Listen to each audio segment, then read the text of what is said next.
La crise est l'enfant naturel du mondialisme, idéologie idolâtrant la mondialisation au lieu de la contrôler quand c'était possible. Les apprentis sorciers qui ont le projet de détruire les nations pour construire le rêve cauchemardesque du village global, l'utopie d'un monde égalitaire, mais où tout de même il y aurait des gens plus ou moins égaux, sans différence de race, mais il y en aurait quand même qui auraient le droit de se maintenir dans leur intégrité, tandis que d'autres seraient vivement engagés à se métisser. Quel est l'objectif? Ça va faire parler. Et l'objectif, c'est relever le défi du métissage. C'est une obligation, c'est un impératif. On ne peut pas faire autrement. Sans différence de sexe, ni de religion, ni finalement d'opinion, tous étant contraints, y compris par la loi et sous menace de sanctions pénales, de croire à la vulgate antiraciste et de se soumettre à la pensée unique. Si ce volontarisme républicain ne fonctionnait pas, il faudra alors que la République passe à des méthodes plus contraignantes encore. Mais nous n'avons pas le choix. Ces apprentis sorciers ont conduit le monde à la ruine, les peuples à la misère et peut-être demain à la guerre. L'Union européenne a été, en ce qui nous concerne, l'un des vecteurs de cette catastrophe, sacrifiant à l'illusion qu'en unissant des faiblesses et en collectivisant les peuples d'Europe, on arriverait à créer un État oligarchique sur le modèle américain, sans voir, pour certains en l'espérant, la déréliction de la nation, la suppression des frontières, la perte de notre souveraineté politique, militaire et monétaire, en brisant le ressort national et monétaire. Le vertige de la décadence s'est emparé des esprits, et d'abord de ceux qui les gouvernent. Élite corrompue et dominée par la dictature de la pensée unique. Dans le même temps où se décomposaient les grands services publics sous la pression extérieure ou la subversion intérieure, l'armée, l'éducation nationale, la moralité publique et privée se dégradaient sous l'impact des moyens modernes de communication que sont la télévision et Internet. On va ainsi détruire nos traditions locales, culturelles, culinaires, notre façon de vivre, pour mieux nous préparer au grand métissage internationaliste afin d'être identiques en tout point du globe et nous satisfaire des standards de consommation fournis par le nouvel ordre mondial. Fini les fromages au lait cru réputés impropres à la consommation. Fini le droit imprescriptible de chasse, car les bobos triomphent à Bruxelles. C'est là une véritable opération de subversion révolutionnaire. Les temps qui viennent s'annoncent difficiles. Des réductions déchirantes de niveau de vie sont inéluctables si l'on continue la politique suivie depuis 25 ans par la gauche et la droite confondues. La politique de suppression pure et simple de nos frontières physiques, commerciales, migratoires, sanitaires et internationales. Cette politique de suppression de nos frontières, cette politique d'intégration mondiale de la France, elle n'est pas tombée du ciel. C'est l'Europe qui l'a mise en œuvre, c'est l'Union européenne. C'est pour cela que nous l'appelons euromondialiste. Le sommet mondial pour refonder le capitalisme, c'est l'Europe qui l'a proposé. Le nouvel ordre mondial, c'est autour des propositions de l'Europe qu'il se construira.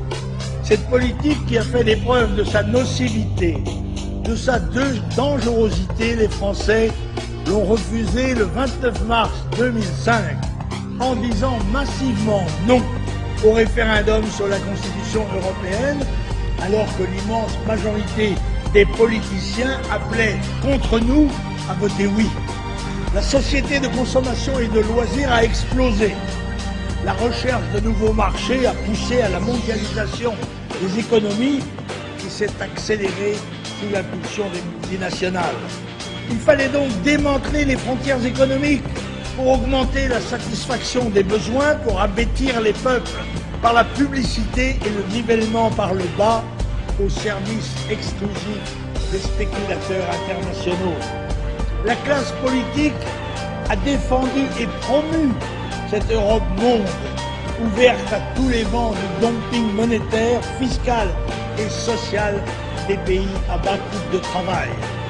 Après la création d'un marché commun sans frontières, le projet de l'Union européenne consiste désormais à instaurer une dictature bureaucratique via le super-État européen. Je l'avais pressenti dès 1957, au début du processus, lorsque, jeune député, j'ai voté contre le traité de Rome. Oui, d'emblée, j'avais perçu les risques de dérive que ce projet portait en lui à la lecture de ses promoteurs, les Monnet, les Koudenov, Kalergi, qui rêvaient de construire les États-Unis d'Europe sur le modèle des États-Unis d'Amérique. La fondation de cette Europe passe donc par l'adoption d'une constitution ou de sa refonte sous le nom de traité de Lisbonne. Un projet qui clairement démantèle le peu qui reste aux nations pour livrer les peuples et leurs richesses au nouvel ordre mondial. Oui, mesdames et messieurs, nous subissons la dictature internationale de la consommation. Nous subissons la gouvernance globale de l'hyperclasse mondiale, cette nouvelle classe dirigeante transnationale. Bruxelles veut supprimer les nations pour aller au bout de sa logique euromondialiste. Pour cela, il faut une Europe affaiblie, ayant perdu son âme et ravalée au rang de région de consommation de masse, au sens de l'État-nation dominé par les puissances financières. Et c'est pour cela qu'il est mené une lutte implacable par l'ensemble des partis politiques contre le Front National, défenseur de la nation et de la patrie française. Ce pouvoir mondialiste est impitoyable, qui diabolise ou punit par les armes les peuples réfractaires, comme la Serbie et l'Irak hier, peut-être l'Iran demain. Alors, me direz-vous, que faire? D'abord, ne pas se tromper, car avant toute thérapeutique efficace, il doit y avoir un diagnostic juste. C'est ce que nous n'avons cessé de faire depuis des décennies, non seulement déceler la vérité, mais aussi la proclamer le plus fort que nous avons pu. La fausse opposition des altermondialistes, des internationalistes dont nous avons vu quelques crasseux représentants dans les rues d'Arras, favorables au marxisme et au métissage obligatoire comme le facteur du NPA, les Verts ou Beauvais. Cette fausse opposition, disais-je, ne doit pas faire illusion. Ceux-là aussi sont mondialistes et même les précieux auxiliaires de l'idéologie mondiale, puisque grâce à eux, celle-ci a maintenant un versant de gauche. Les altermondialistes, c'est-à-dire les mondialistes de gauche, sont des tartuffes. Et nous avons, nous, le devoir d'expliquer à nos compatriotes que le mondialisme est intrinsèquement pervers. Oui, nous sommes des patriotes, fiers de l'être, qui voulons sécuriser leur peuple d'abord, plutôt que de se lancer dans des aventures folles dont la course ne peut mener qu'au chaos. La patrie ne peut être sauvée que si l'on rompt avec les compromissions et les trahisons du système en place. La politique étrangère de l'Union européenne consistera à faire un outil militaire commun, flanc occidental de la grande armée mondiale que dirigera demain Washington, au service d'ailleurs de ses intérêts exclusifs. Nous ne voulons pas d'une Europe cheval de Troie de fonds d'investissement anglo-saxons. Ensemble, barrons la route aux banksters et autres requins de la finance internationale.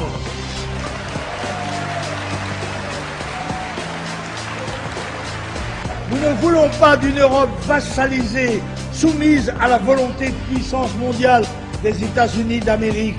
Ensemble, crions notre volonté d'indépendance au nom de nos pères, au nom de nos fils, au nom de tous les nôtres.